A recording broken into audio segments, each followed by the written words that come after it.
Am I wrong for thinking Henry was going to be able to win with the wrestling? Yes, I was dead wrong. I thought Henry was going to go out there and hit them inside trips, hit them double legs, and kind of slow this fight down for a lackluster-ish UD. That's what I was kind of thinking Henry was going to be able to do out there against Payton Talbot. And boy, oh boy, was I flipping wrong. It was Payton going out there with them inside trips, with them double legs. He was going out there looking like the freaking superior wrestler. Very surprising.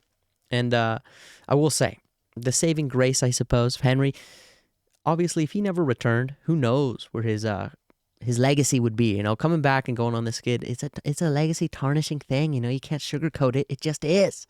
If he never came back and went on this skid, there probably would have been a good little narrative that, he might have been the one to beat Merab if he didn't retire. But unfortunately, that's not the case. He came back. He went on a long little losing streak, ends the career on a loss, which is not great. But at least he's ending the career on a nice little war. A nice scrap. He was busted up, biting down, swinging, didn't quit, got hurt. The body shots were kicking in.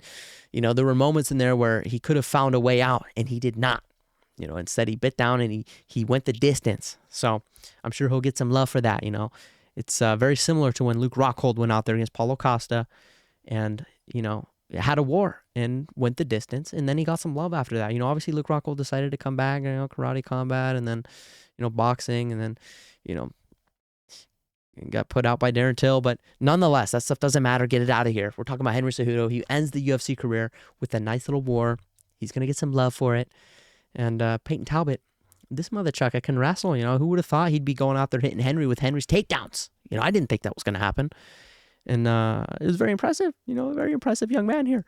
And I think the future is bright for Payton Talbot. I think he's shown that he's got wrestling. You don't think you're just going to go out there and take him down and hold him down Barcelo style? No way. He's better now. He's better now. His overall game is getting better. His striking looked on. His wrestling looked on. His power was there. He was ripping the body. I can't say enough nice things about the performance of Payton Talbot, But for Henry, it's unfortunate and the career in a loss. At least it's a war. You're going to get some love for it.